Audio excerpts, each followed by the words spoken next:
How's it going, my WBE people? Dr. Slacking, the Slacking Doctor, back with the weekly recap for the Shield Division in the first round of playoffs, and I am joined by my co-host this week. Finally, we're being joined together. Hello, ladies and gentlemen, WBE fans. My name is Jacob. As always, I'm so happy to be doing the playoff recap with my co-host, Dr. Slacking, the Slacking Doctor. Yeah, it feels great to be recording this together again, honestly. We're sorry that we haven't been able to do it as much as we want during the season. That's just the way life is sometimes. But for playoffs, obviously, it's super important, and we've managed to find some time to do this together. Yeah, it's pretty easy with only 3 games to cover this week and next week, and then 1 the following week. But yeah, exactly. Actually, it's 2 games next week only. Just realized that. All right, so we're going to jump first into the game between the Bullet Punch Club and the Florida Gators, as Uzi Gunner took on Gator. And Uzi Gunner, I think, has been one of the real surprises of this season, taking over a club that I think was winless when he took over, and managed to get all the way to playoffs. Fantastic season. Yeah, he has had a fantastic season. He was actually 0-5 minus 20, I believe. The differential I'm not sure on, but I know he was 0-5. And the fact that he went 7-1 down the stretch and to make playoffs, it's pretty impressive. He almost went 8-0. He narrowly lost to Tough 1-0 like week 10 or something like that. But pretty impressive, especially doing it without a steel type on his roster. But anyway, this is a rematch from the last week of the regular season in which Uzi needed to win that game. So I'm sure he didn't bring all of his cards up his sleeve in that one, all of his surprises that he could bring, but unfortunately, he got the same person back-to-back weeks. So that's I think definitely. And Gator didn't prep, need to. Yeah, I was gonna say, Gator didn't need to win that. The only thing that helped Gator do is get a first-round bye, which, I mean, that's nice to have that first-round bye, so you don't have to. So you have to play one less game as everyone else does, but I don't really think Gator minded too much.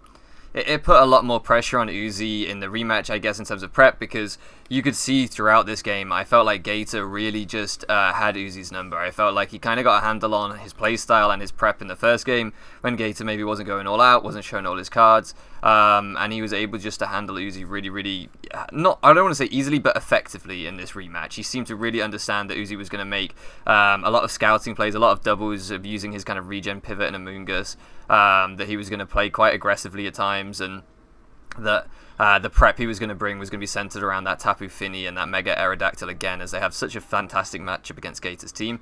And as you say, I think because Gator didn't have to kind of show too much in the first game, it did put him at a prep advantage in that sense going into this, but his matchup was still pretty bad.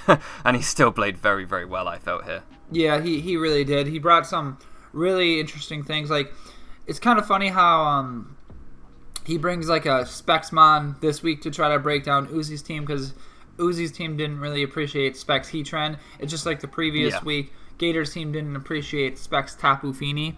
Now, I didn't see this from Uzi's side, so I don't know the exact sets he brought, but it seemed like some of them were pretty similar to the previous week. Yeah, it looked like a lot of them were very similar, just some minor tweaks here and there. I think the Rhyperior was changed to Life Orb to try and get some extra damage output. But for the most part, I think he felt that he just had a good matchup. His first team won pretty well, and he was able to try and abuse that matchup again. But I just think that Gator kind of with I suppose more creative prep than in their first game, with things like the Electrium Z Frostlass to kind of lure the Tapu Fini and then just nuke that. And as you say, Specs Heatran basically guaranteeing 1 KO at any point in the match, just meaning that I think Gator was able to punch a hole, then Celebi was able to spam Psychic once the Uxie was sacked to the Heatran, and it was just that kind of, he realized how he could take certain pieces from his opponent, certain very valuable pieces that would free up his win cons, and I think his prep was really on point here. Yeah, there was a bit of hacks at the tail end of this matchup, though, where Uzi had missed Stone Edge on the Kangaskhan. It just changed the complexion of the game a little bit. Not saying that Uzi would have guaranteed one. Uzi just would have had a little bit better of a chance of winning had he landed the Stone Edge on the Kangaskhan.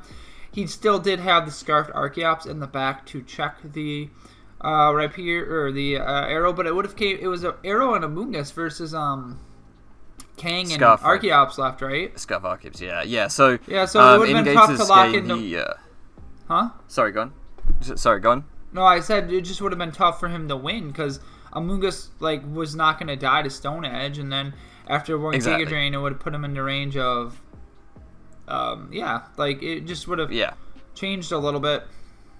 It definitely would. Gator said on his side that he would have that he felt Uzi probably would have needed 2 favorable rolls with his Stone Edge or a crit to, even if he landed both of them, to be able to break the Kangaskhan. But as you looked at the maths, how much Gator was recovering from Drain Punch, leftovers, protect, things like that, how much damage. Yeah, and I think that the 2 Stone Edges would have beaten the Kangaskhan, and then Archeops would have had to come in on rocks, which would have put it in defeatist range. So it would have been at 51%.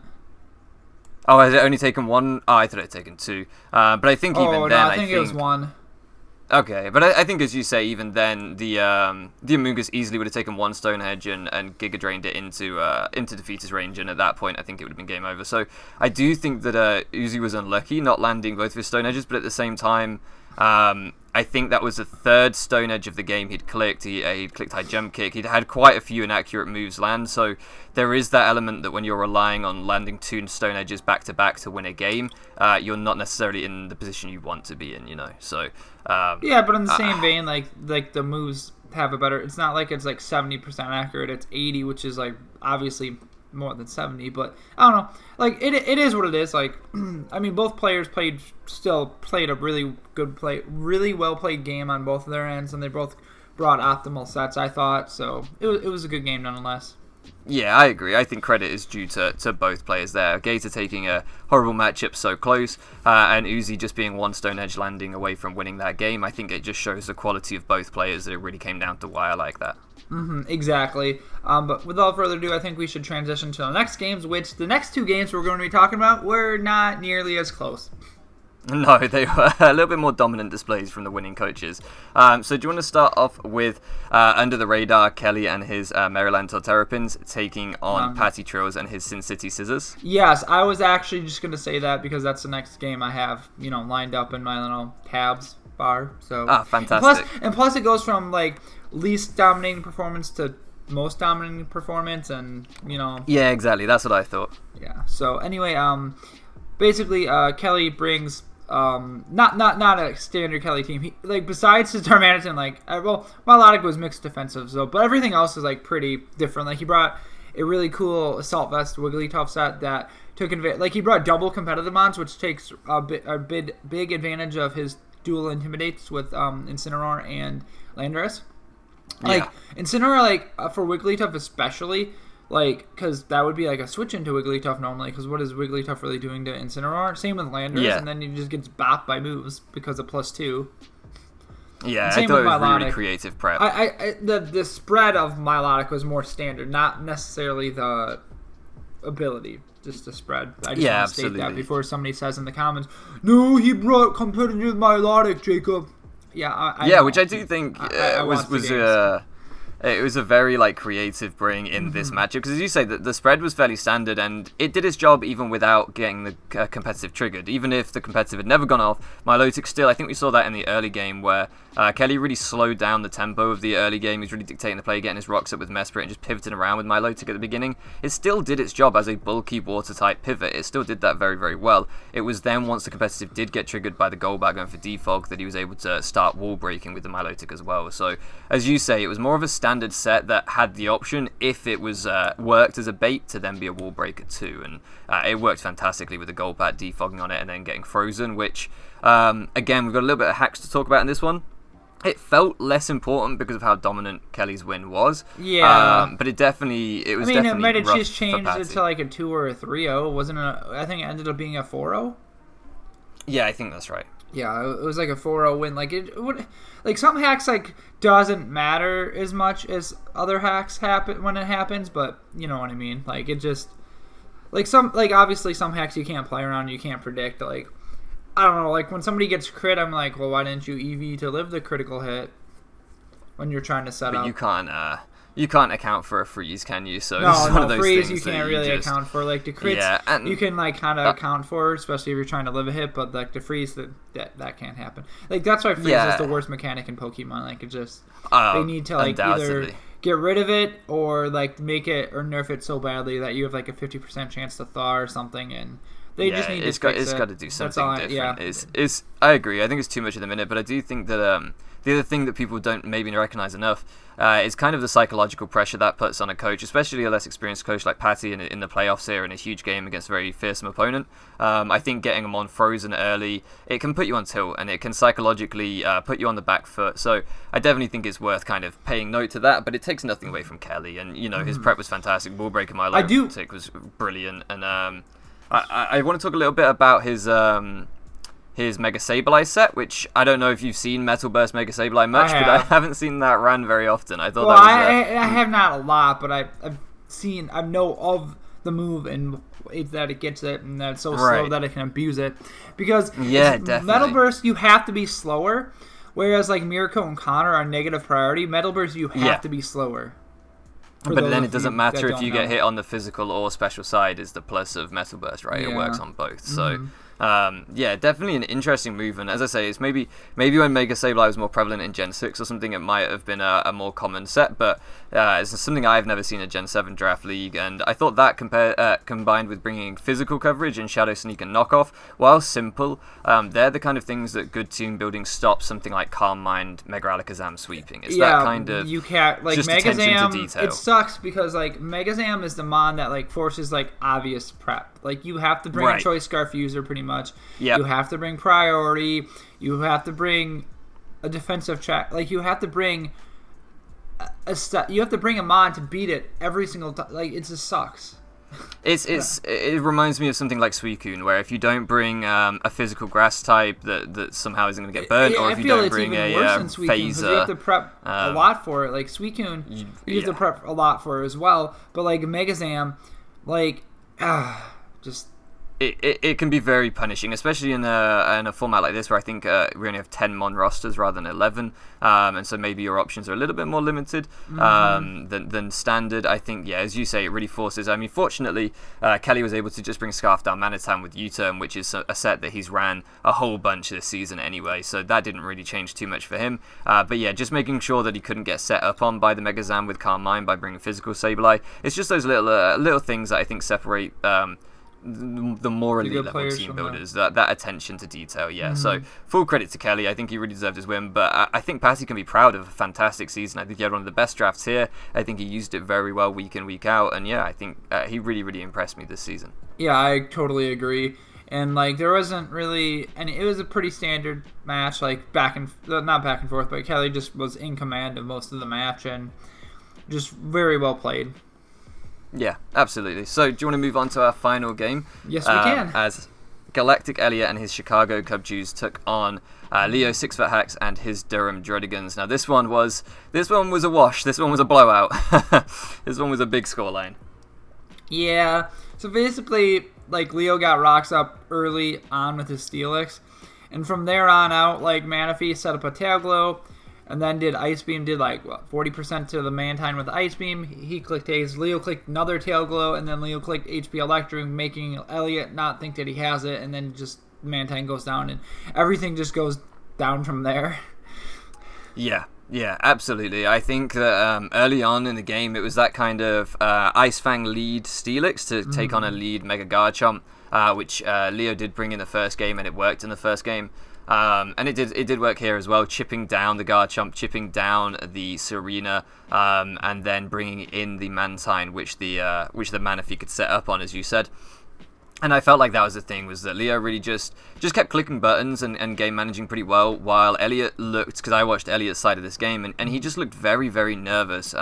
He wasn't really keeping track of things he needed to keep at certain amounts of health, things like that. So, for example, he had Assault Vest Serena, which could take he could take a boosted Ice Beam from Manaphy, but he then switched it in on the Steelix, turn 2 or 3, taking enough chip to put it in range of the Manaphy after rocks. And I think it was those little plays that maybe if you're a little bit less nervous, a little bit more focused, you don't make. You remember you need your HP on Serena. But he just looked very shook up with it being a big playoff game, a high pressure game against a very good opponent that they played recently too. Didn't Elliot ended up winning the first game?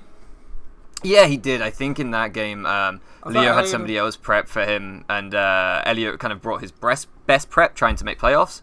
And then in this game, he really tried to change his prep up to surprise Leo, and it did not work out for him, as we saw. No. It really backfired. But yeah, I thought that Leo, the way he plays Manaphy, as you say, kind of luring with the Ice Beam first, then into the HP Electric, was really, really nice, just wall breaking effectively with that. You only needed stab and then ice and electric coverage, and you just literally destroy everything.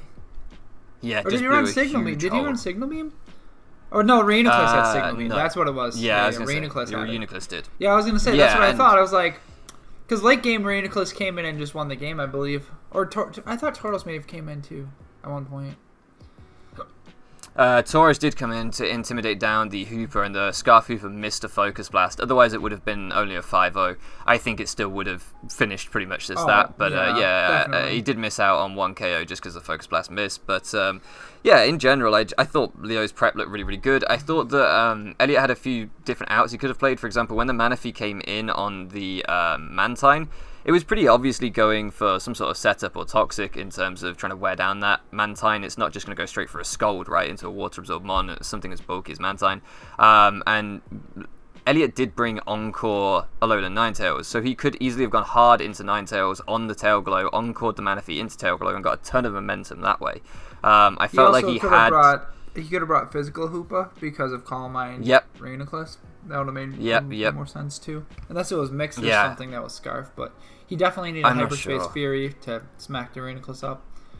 The only issue is Alolan Muck always trap. Alolan Muck always had a chance to trap Hoopa U. I can't remember if Leo brought Pursuit on Alolan Muck, but Alolan there was Muck always is a the concern best in check prep to Hoopa U in the game.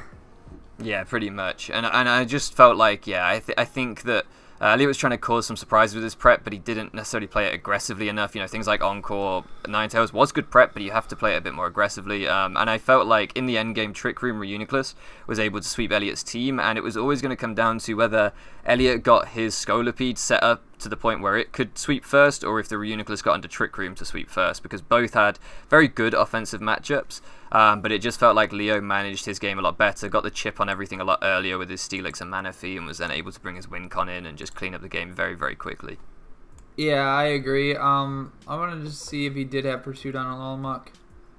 He did not have Pursuit. He was Assault Vesto, but he didn't have Pursuit. Yeah.